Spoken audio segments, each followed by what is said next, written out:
Hi guys, Svetlana Sotek here, and in this video I'm going to show you how to make my Lola pouch.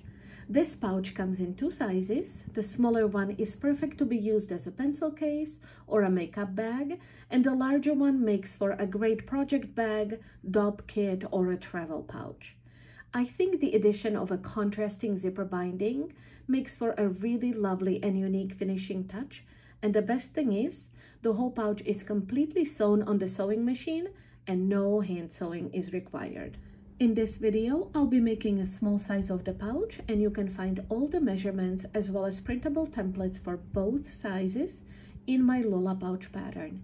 I will put the link to the pattern in the description box below the video so you can purchase it if you wish. I went ahead and cut out all my panels using the provided templates, and I also fused the interfacing to the wrong side of each of the corresponding panels.